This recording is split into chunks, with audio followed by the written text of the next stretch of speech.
The senator from Alabama. Mr. President, today I want to begin by recognizing a former colleague of mine and some of Alabama's student athletes. The St.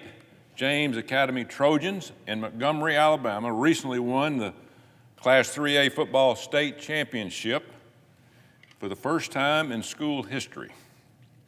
The team, no doubt, put in many long hours on and off the field to prepare for this great historic achievement.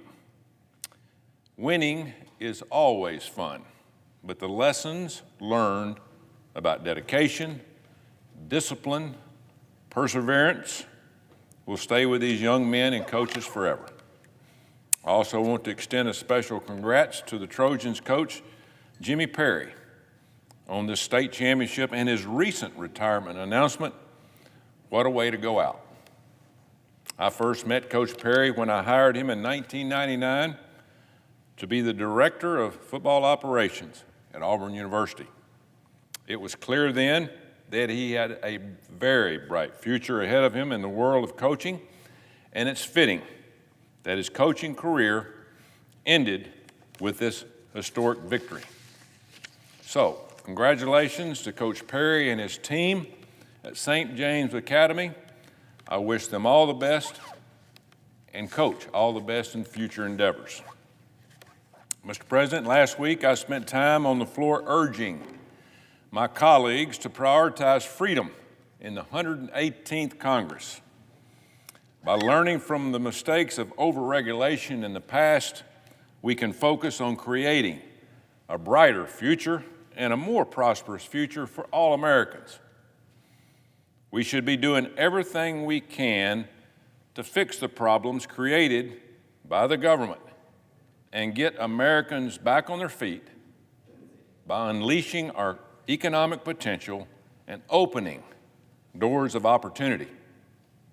Unfortunately, too many here in Washington are still focused on growing the size of government and adding regulations they say will save the environment.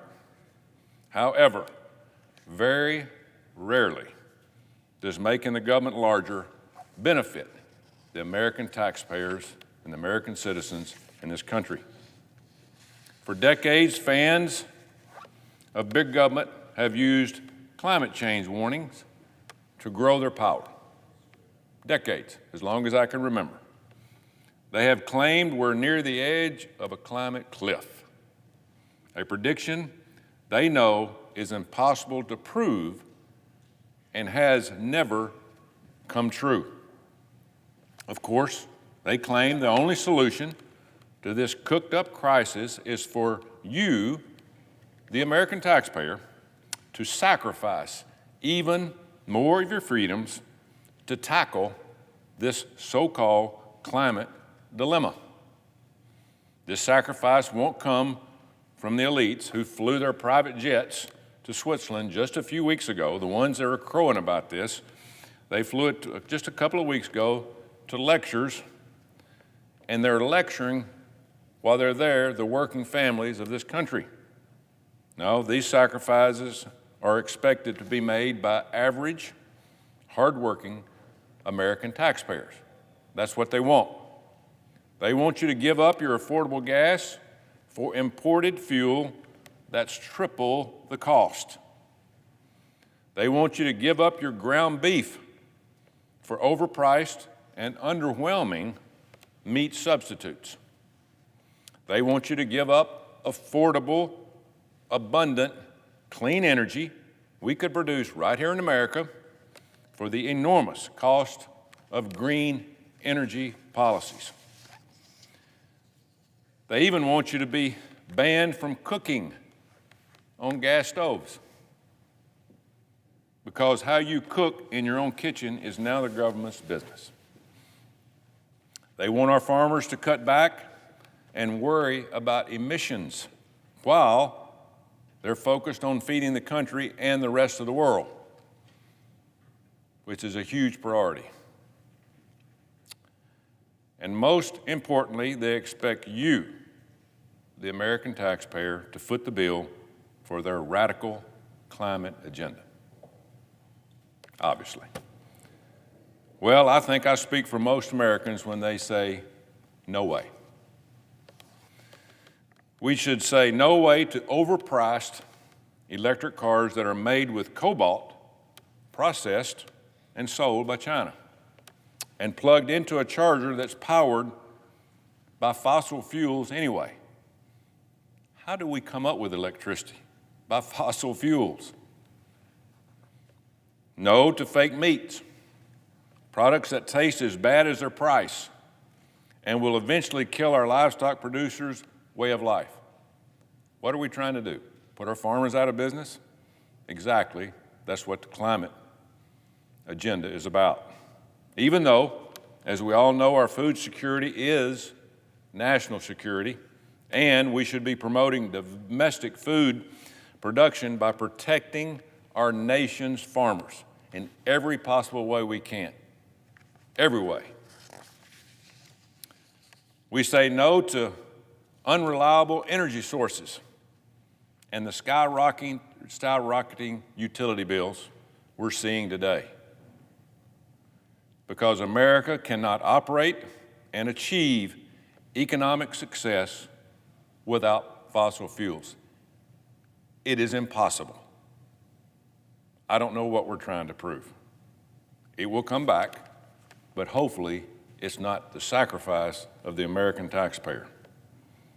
And no to trillions and trillions of taxpayer dollars spent on an agenda that's based only on the rantings of failed candidates like Al Gore and John Kerry, global elites at a ski resort, and a European teenager who needs to go back to school and learn to read and write and math and stay out of politics at her age. That agenda is based solely on fear-mongering and unproven theories. Unproven. But that's how the left likes it. That's how they use fear, is to push policy. And their agenda ignores reliable, clean energy sources like nuclear and natural gas. It should be viable, but it does not fit their narrative. That's the reason they don't talk about it. They know nuclear energy is the answer. But the climate change group that continues to bark about this, they don't want answers. They don't want to talk about nuclear because the problem itself is too valuable for their pocketbooks and politicians' ambitions. Instead, their narrative has created a growing group of Americans and people around the world who now genuinely believe they should live in fear every day. We're teaching it in our schools. We're teaching it in clubs, and it's wrong. These are the folks who throw soup at famous paintings while gluing themselves to the wall and shut down city streets and major highways, calling themselves climate activists. For standing here on the Senate floor calling this out, some may call me a climate change denier. So I want to be clear. As a conservative, I believe in protecting our environment, conserving our natural resources, and doing what we can to make sure Americans live in a clean, safe environment in clean communities that will last for generations to come. But I do not believe that we need to give up our livelihoods, our way of life, our access to affordable food and energy because of false claims that we are years and just a few years away from extinction. These claims are simply not true, and repeating them is dangerous. Instead, I believe we should be investing heavily in American energy production because we already produce some of the cleanest energy on the face of the earth. And giving up our cars, our farms, and our affordable gas prices will do nothing to stop the changing climate. It has done it for millions of years. And nothing we can do is going to stop that. In fact, in recent years, the United States has only been responsible for about 11% of world's greenhouse gas emissions. 11%. In comparison, China, a country with zero plans to cut back, is responsible for 27% of global emissions. China's total emissions of greenhouse gases in 2019 were more than our country and every developed country in the world combined. And our adversaries like the Chinese have no plans. They have no plans to cut back their usage because their economies are growing thanks to affordable energy. In 2020 alone, China invested almost $475 million in coal projects. That was in addition to the 1,100 coal-powered plants they already have in use, and almost 4 times the number that we have in the United States. And guess what? They're building 350 as we speak. They're not slowing down. And their emissions level will continue. They're going to continue to increase rapidly. Meanwhile, our country's emissions have fallen by about 17% since 2005. Now think about this, thanks in part to our turn to abundant cleaner sources such as natural gas, which we have a 200-year supply already under the ground in this country as we speak. We couldn't use it in 200 years, but we refused to dig for it and we refused to use it. Not only can we produce the world's cleanest natural gas, we also have the ability to produce the cleanest nuclear power and oil in all of the world. Cleanest. We've refused to use it. We want to import the dirtiest oil, refine it here in our country, pollute our country, because we are too stubborn to use our own. That will eventually change. It always goes back around, but we will use our energy in just a short period of time. But the climate extremists running the current administration's energy policies would rather beg foreign countries and make deals with dictators whose countries produce all that dirtier oil. It makes no sense. Blaming the United States for a global problem we didn't create is unfair to who? The American taxpayers. And importantly, the energy that we can and should produce at home is terrible for our own economy. That's what they're saying. It makes no sense. We have to be able to do 2 things at once. Help our economy thrive and to promote innovation that leads to a cleaner energy production. We can do 2 things at one time.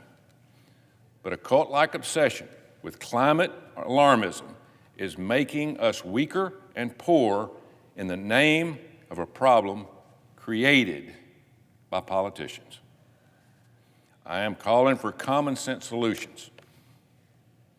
Let American companies produce more energy. Recognize the benefits of clean energy like natural gas and nuclear. That is the answer. Stop scaring people into depression by warning of the great climate extinction.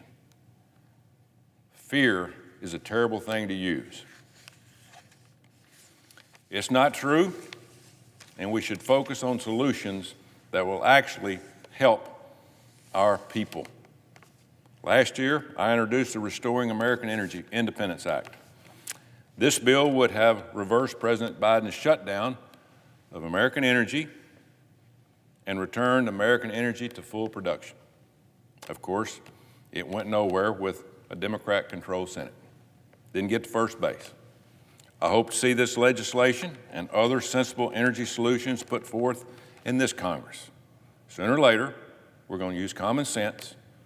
We're going to start looking after our country and the American taxpayer, and we're going to get off this high horse of thinking that we have all the answers when we do have them here, and it's our American energy. I hope to see this legislation and other sensible energy legislation and solutions put forth in this Congress. We have to do something. We can't keep punishing the American citizen and the American taxpayer, because if we keep our energy policies woke, we're going to go broke. This country is going to go flat broke. We're going to lose our farmers. We're going to lose small businesses. Our prices are going to continue to rise, and it seems like nobody cares. We better start taking care of the American people. But if we unleash domestic production, we can produce clean energy, and we can make it more affordable, and we can make life a lot simpler and better for the American people and also our allies.